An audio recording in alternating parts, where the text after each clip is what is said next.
Good evening. You're watching the news at 6 with me, Ishan Russell. A very happy Republic Day to all our viewers. And these are the headlines that we're tracking this evening. India showcases military might and rich cultural heritage on the 67th Republic Day. Pomp-filled spectacle features for the first time a French soldier contingent.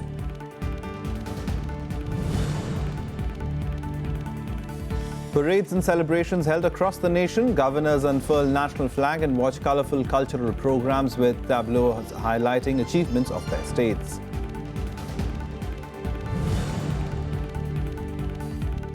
President Pranab Mukherjee confers gallantry awards to armed forces personnel. 365 people honoured, including posthumous Ashok Chakra winner Lance Nayak Goswami.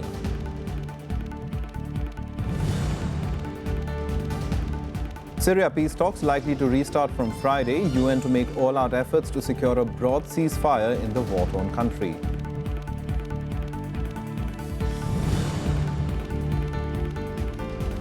And in sports, after setting a winning target of 189 runs in 20 overs, India win the first T20 match against Australia comfortably by 37 runs.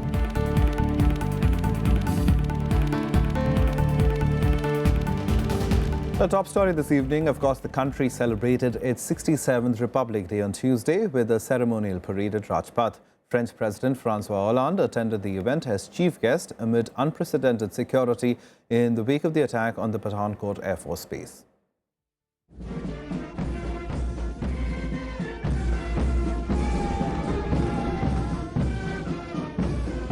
The grand spectacle of men in crisp uniforms and strict military discipline marching across Rajpath, inspiring patriotic fervour across the nation.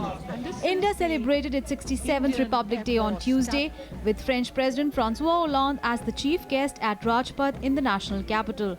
Early this morning, Prime Minister Narendra Modi greeted the nation, saying he salutes all great personalities who framed our constitution.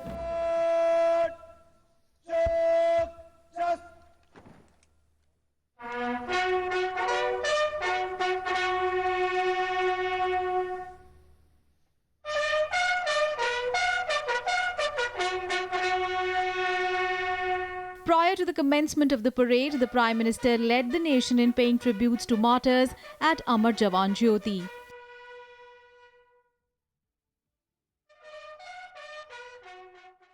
He was greeted by Home Minister Rajnath Singh and MOS VK Singh on reaching Rajpath. Then Vice President Mohammad Hamid Ansari arrived. He was received by Prime Minister Modi. This was followed by the arrival of President Pranab Mukherjee and his French counterpart François Hollande. Accompanied by His Excellency Mr. And François Hollande, His Excellency François Hollande, the President of the French Republic, being greeted very warmly by Prime Minister Narendra Modi. The parade began with proud winners of the highest gallantry awards who followed the parade commander at the majestic Rajpath. General Officer Commanding Lieutenant General Rajan Ravindran. Parade के उप commander हैं major general Rajesh Sahay. Parade up commander Major General. The parade was a spectacular affair with many firsts seen this year. A 76-member French army contingent led by a French military band consisting of 48 musicians marched down Rajpath. The first time a foreign army marching down the Rajpath along with the Indian troops.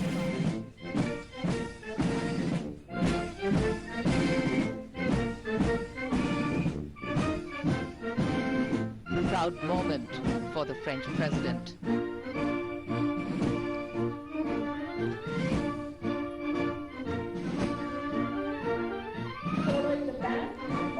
And right behind them, we have the military color party. In French, the 6 soldiers in 2 rows of 3 are called the Guerre de Drapeau, or military color party. This year, the parade saw the return of 4-legged troops with 36 dogs of the Indian Army and 90 camels of the Border Security Force joining the march. Army had chosen 36 dogs for the event to make a comeback after a gap of 26 years. The canines are trained in jobs like detection of explosives, guarding, playing a vital role in saving lives of the soldiers.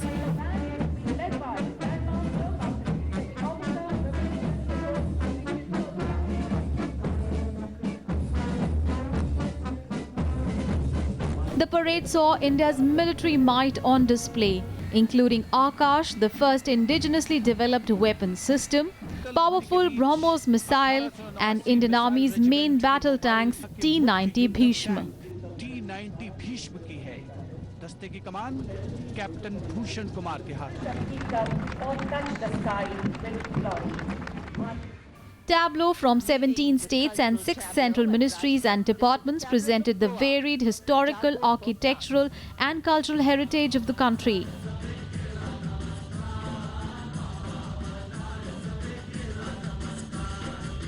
The tableau of the Indian Navy displayed INS Vikrant, while the Indian Air Force's tableau showcased its human assistance and disaster relief efforts.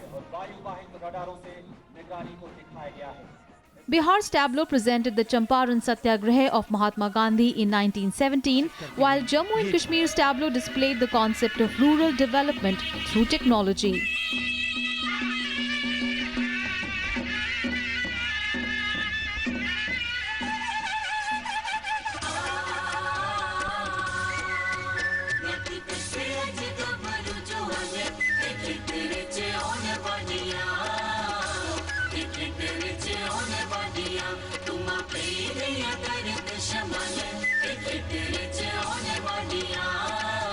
This was followed by a colourful display of dances by students from various schools in Delhi.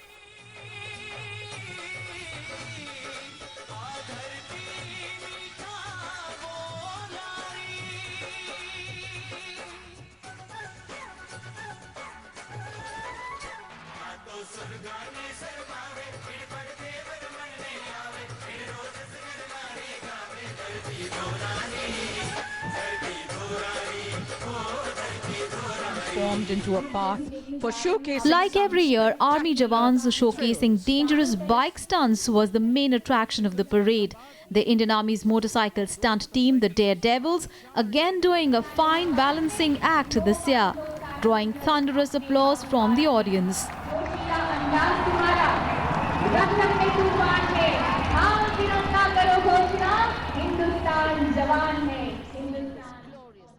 This was followed by much-awaited Indian Air Force's thundering aerobatic professional skills with Sukhoi 30, MiG-29, Jaguar combat planes, C-130J Super Hercules transport aircrafts. The Republic Day saw unprecedented security in the wake of the attack on Pathankot Air Force Base. A high alert was sounded in Delhi with at least 40,000 security personnel keeping a close watch. Bureau Report, Rajya Sabha TV. और कर्तव्य की उत्कृष्ट भावनाओं को दर्शाती शानदार गणतंत्र दिवस परेड का Now, President Pranab Mukherjee conferred 365 gallantry and other defence awards to armed forces personnel and others. President Mukherjee conferred the Ashok Chakra posthumously to Lance Nayak Mohan Goswami, who laid down his life fighting militants in Jammu and Kashmir. Lance Nayak Goswami of the Special Forces took part in back-to-back operations in Jammu and Kashmir, which resulted in the death of 10 terrorists in 11 days. 25-year-old BSF Jawan Rocky is the lone recipient of the Shaurya Chakra among all paramilitary forces this Republic Day. Rocky has been awarded the medal posthumously. The Shaurya Chakra is the third highest gallantry award in peace times after the Ashoka and the Kirti Chakras. He received the award for his bravery while thwarting a terrorist attack on a BSF convoy in Udhampur in Jammu and Kashmir last year. The awards also include 4 Kirti Chakras, 11 Shaurya Chakras, 48 Sena medals, 4 Now Sena medals and 29 Param Vishisht Seva medals and 118 Vishisht Seva medals among others, which were conferred by the President. Time for us to take a short break. Lots more on the other side. Do stay tuned.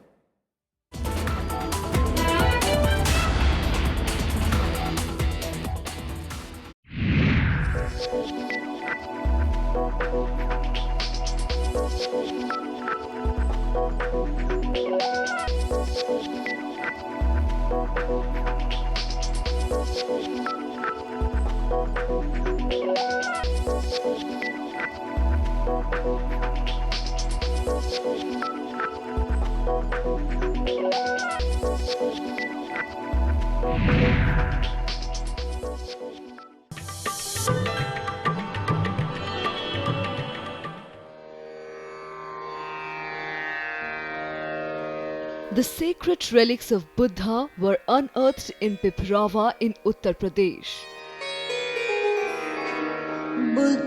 Buddhist monks from all over the world visit the National Museum to pay their respects. These charred bone fragments of Buddha are housed in the gold canopy gifted by the royal family of Thailand.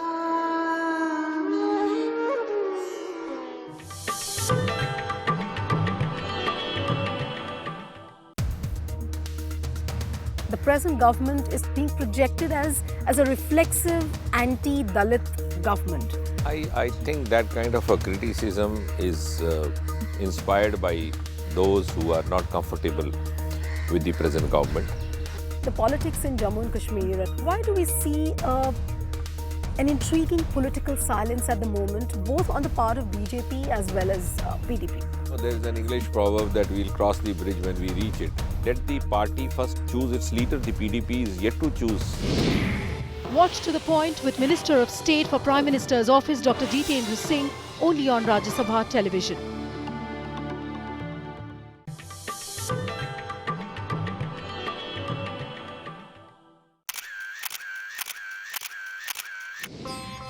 Hemkund Sahib, sacred shrine of the Sikhs, widely acclaimed for being the highest in the world, located in the Himalayas at an altitude of 15,200 feet.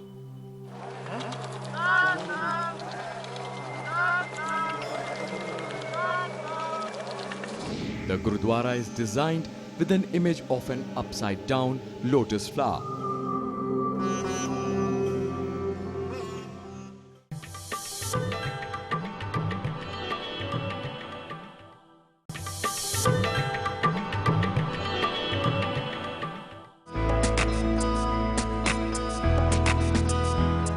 Gyan Chopper is the ancient version of Indian snakes and ladders. This intriguing game was popular among the old, the young, and the rulers as well. The chopper has its origin in the Jain philosophy. It tells the story of virtue.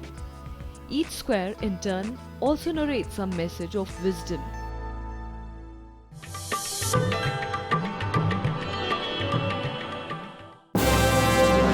Hello, I am Ishan Russell. I'm Tracy Shilchi and you're watching News Tonight.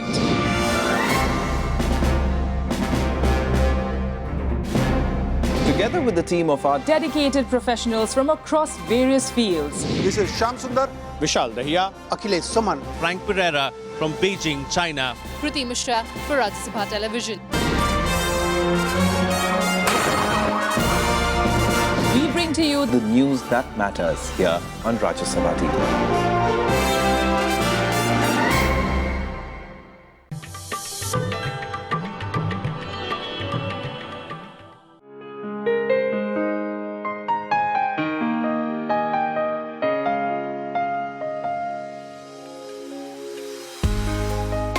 The prolific British poet and story writer Joseph Rudyard Kipling, one of the first masters of short stories in English. In 1894 appeared his Jungle Book, which became a children's classic all over the world. Kim, the story of Kimball O'Hara and his adventures in the Himalayas, is perhaps his most felicitous work published. Set in and concerned with India he had come to know and love so well. In 1907, Kipling became the first English-language writer to receive the Nobel Prize for Literature.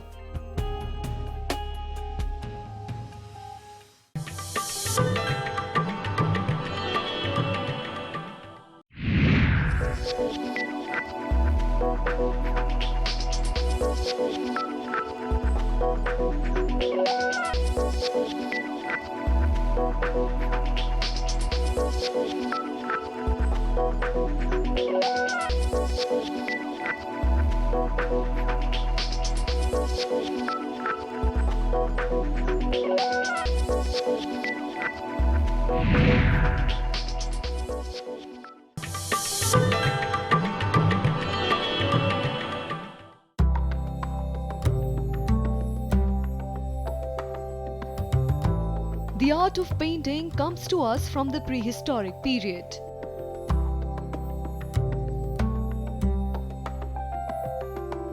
Paintings are also a valuable source of information about their age. Like this depiction of the wedding procession of Dara Shikoh, who had a Mughal wedding with distinctive Indian elements. Like the veil he wears to the pomp and show of the Barat in Hindu weddings.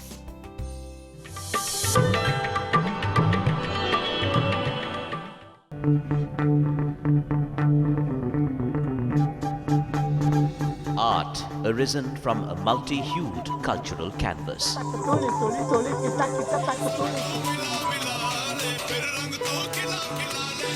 Tradition and cultural fervour dating back centuries.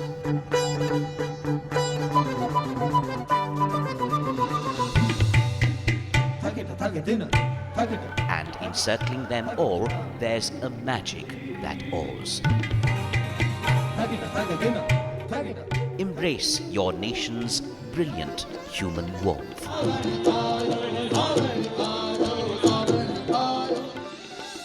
Watch Colours of India, Sundays at 9:30 p.m.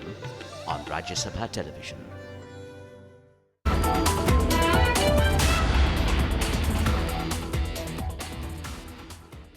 Now let's talk about the cold wave conditions that prevailed in the entire North India. But before that, let's also get you an update from the various states that celebrated Republic Day with much fervour. Vibrant parades, colourful cultural programs, and tableau highlighting achievements of states marked Republic Day celebrations on Tuesday. Governors in state capitals unfurled the tricolour at various events across the country.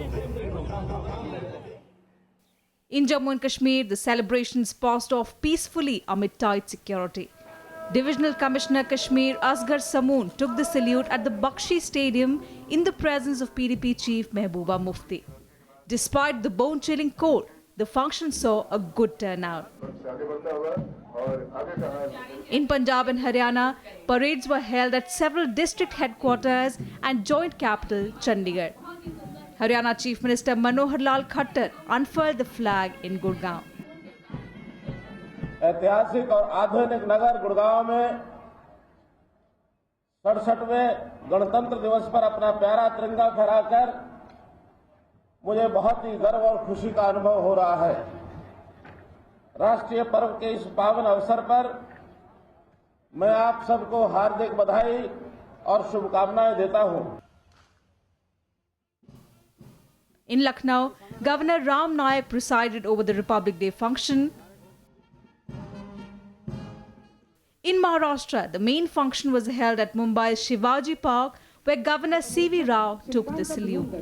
Various units of the Indian Navy, Indian Coast Guard, CISF, State Reserve Police Force, Mumbai Armed Police, Mumbai Women Police, Mumbai Fire Brigade, National Cadet Corps, Road Safety Patrol, Bharat Scouts and Guides took part in the lively march past. Is a day to reaffirm our commitment to strengthening the ideals and democratic values enshrined in the Constitution. Down south in Karnataka, Governor Vajubhai Vala hoisted the flag and said the nation should not forget its diversity, which he said is the basis of our journey towards progress. In Tamil Nadu, Republic Day was celebrated in the presence of Chief Minister J. Jayalalitha. Governor K. Rosaiya hoisted the flag and watched the march past. Traditional dance performances and tableau showcased the state's culture. In Kerala, the Republic Day function was held at the Central Stadium in Trivandrum, where the national flag was unfurled by Governor P. Sadashivam. In his speech, the governor said the functioning of the Kerala Assembly should be made more efficient. We request all of you to kindly rise. In the east, in West Bengal, the tricolour was hoisted by Governor K.N. Tripathi, who presided over the march past of armed forces and the police forces at the Red Road. Tableau portraying the state's heritage were the highlights of the program, that was also attended by Chief Minister Mamata Banerjee and her cabinet colleagues. In crisis-hit Arunachal Pradesh, Governor J.P. Rajkhowa hoisted the national flag and gave a call for a corruption-free administration. Celebrations were also held in all 9 districts of Manipur without any major untoward incident despite boycott calls and general strikes. Chief Minister Okram Ibobi was the chief guest at the main function held at Kangla, where over 100 contingents and tableaux participated in the parade. Celebrations were witnessed along the border as well, where Indian and Pakistani troops along the line of control exchanged sweets. Pleasantries were also exchanged between security forces at the India-Bangladesh border.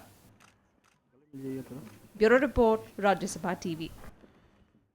As promised, let's update you on the cool wave conditions which prevailed in the entire North Indian region, with minimum temperatures falling several degrees below normal. Not just cold, thick fog also affected normal life. Train services were the worst hit. The unusual cold weather pattern disrupted normal life in the East Asian Peninsula as well. Winds travelling from the northwestern plains increased the chill factor in North India as the country celebrated Republic Day. Bone-chilling icy winds have disrupted normal life, sending shivers all around. In the hills, the minimum temperature is hovering at freezing point in the lower areas, while higher areas are reeling under temperatures as low as -10 to -12 degrees Celsius. As many as 8 deaths have been reported in the past couple of days due to the intense cold wave in Uttar Pradesh and West Bengal.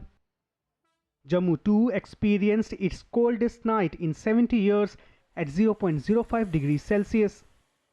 इस समय ठंडा तो बहुत ज़्यादा दिख रही है और ठंडा बहुत ज़्यादा है, हाथ पैर गल रहे हैं और अभी कुछ सुबह सुबह कोहरा भी बहुत ज़्यादा था। काम करने में हाथ फट जाते हैं और काफ़ी ठंड से हाथ भी सिकुड़ जाते हैं। हाँ, गर्म कपड़े टोपी वगैरह तो पहने रखें फिर भी ठंड लगता है। A thick blanket of fog engulfing the entire northern region has brought down visibility to 200 meters in Delhi.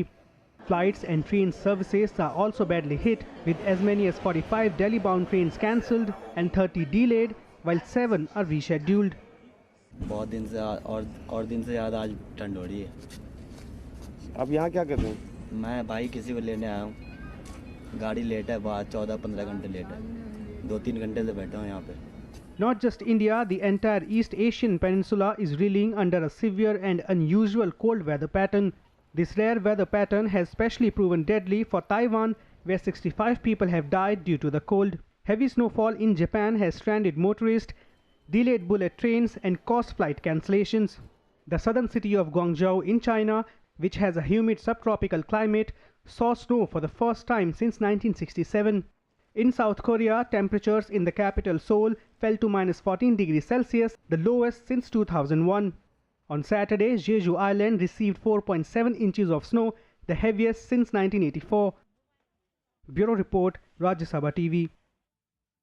The much-awaited Syria peace talks might restart on Friday. The UN is making all-out efforts to secure a broad ceasefire in the war-torn country.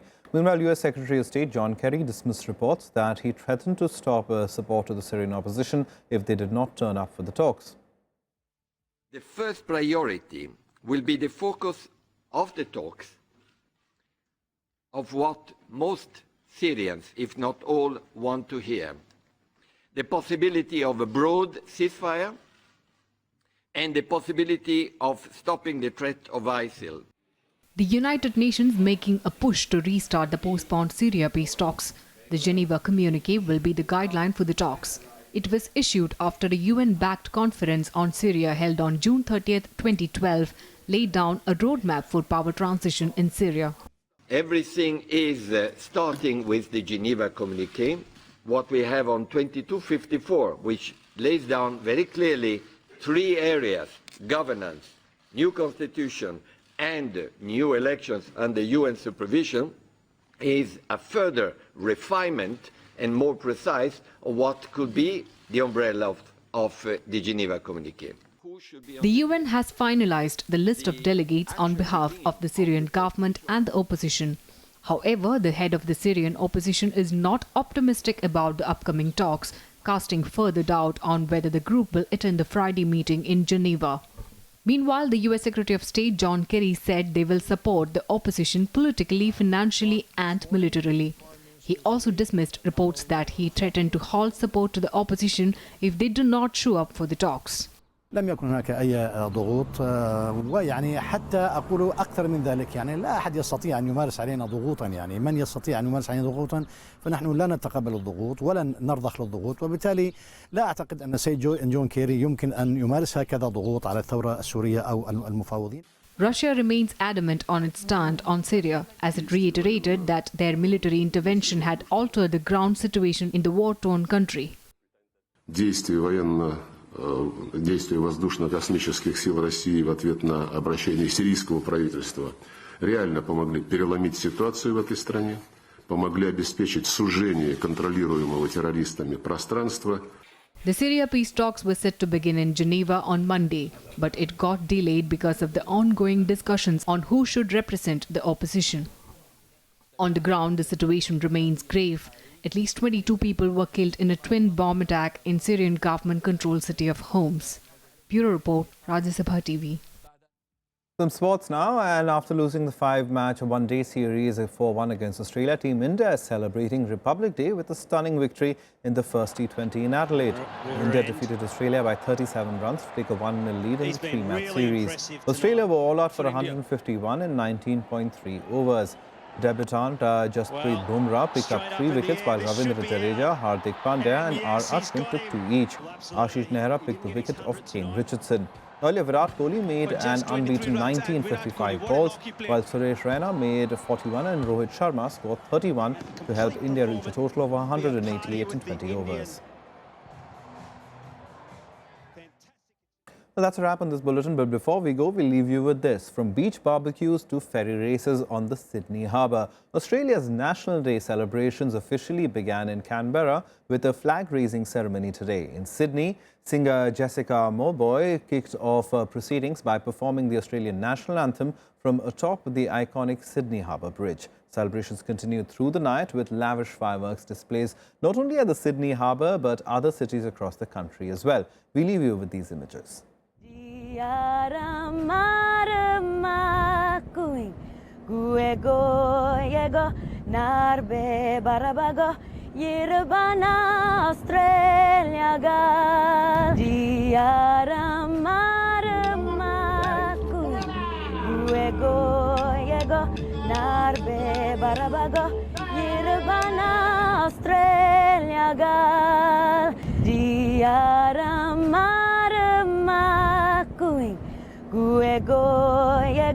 Narbe barabago, Yerbana Australia.